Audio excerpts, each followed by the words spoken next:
Look, I thought I'd do a bit more information in regards to the new recent arrival of the Triride Tribike. You've probably seen a video we've already posted in terms of having it out on the beach and enjoying the sun. Sorry, but not sorry, it was quite good fun actually, to be honest. But we have had a number of questions in regards to just some more technical stuff about the bike and its general setup. So I think the best way is to put it in video format and makes life a lot easier. So what I'll do is attempt to go through the bike from top to bottom, just so you can get an understanding of some of the main areas and the main points. And what I'll do also, as per normal, I'll start to cut in the different photos as I talk about the different options. So hopefully that will make sense, and we'll carry on. So first and foremost, the Triride Tribike attaches the same way as all the standard Trirides do. So adjustable widths, adjustable chair lengths, all that sort of stuff. Now they're all a little bit more custom in terms of some of the design work we do at the start from scripting. So certain things we need, so we need shoulder length and arm length as well, just to make sure we've got the right crank length for you as well. And also make sure we've got the right width of the cranks as well, to make sure that we're not overextending shoulders and rotator cuffs and that sort of thing. Now, in terms of the actual bike itself, so the bike, if you look at the from the top down, I guess, so the middle, right in the front of it is a handle. That's well placed in terms for loading onto the chair. How you load it into the car is a little bit different, but it is there to grab hold of if you need, or we can go through that in terms of how we load it in as well.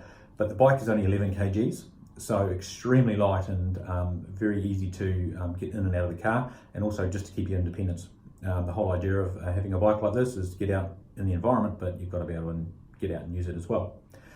Now the bike itself has a 7-speed cassette on it, and we can change the main chainring, which is up by the cranks, to make it lower gearing, to make it a bit, I guess, a bit more sedate, a bit more cruisy, depending on the type of riding you're going to want to do. But part of the scripting process is we'll go through that as well.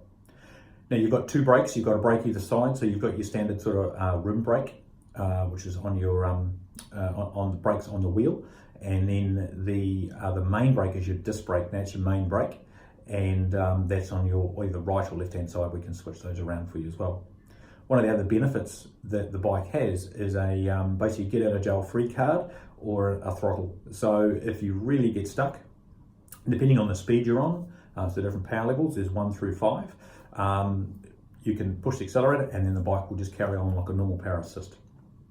The motor itself is a 250 watt motor, but it's slightly, the electronics are slightly different to what a normal power assist would be. So it's a little bit more aggressive in terms of the way that it comes on, and it has to be because it's designed for hill assist and also to get you going as well.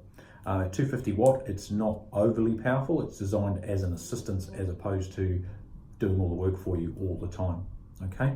Now the cranks themselves, the handles have been developed alongside one of the professional road cyclists, hand cyclists in Europe, Alex Zanardi, and so they feature technology from road cycling.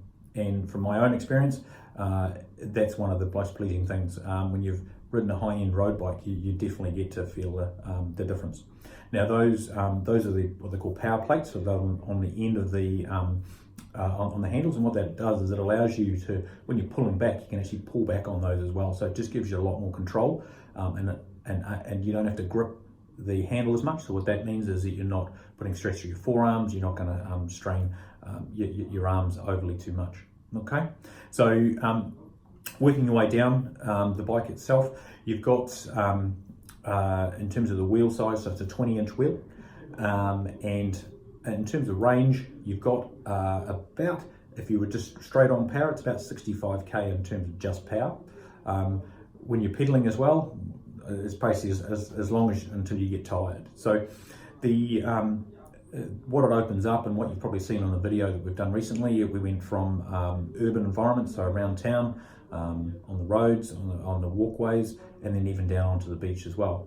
So hard sand is fine. I would recommend, if you are going to do a lot of cycling and want to get involved in a lot of cycling, do look at something in terms of the wheels that you've got on your chair itself. So either an off-road type wheel is probably best, gives you a little bit more comfort and a little bit more suspension in terms of the actual ride comfort. Okay, now the battery that goes with it is the same battery that's actually on the Triride foldable. You may have already seen that. I'll put a picture up of that one. That battery is a cylindrical battery, has a range, again, as I said, of about 65k when combined with the actual bike itself. So lightweight, but also very capable in terms of where you want to go. I've been super impressed with it during my sort of trial and experience with it, and the ride comfort is very good. It makes it easy to in and load and out of the car with the weight, which is a critical part, as I mentioned before. The other things that I'll touch on again is in terms of the different power levels. So you have 5 different power levels, or speed levels. So you've got 1 through 5.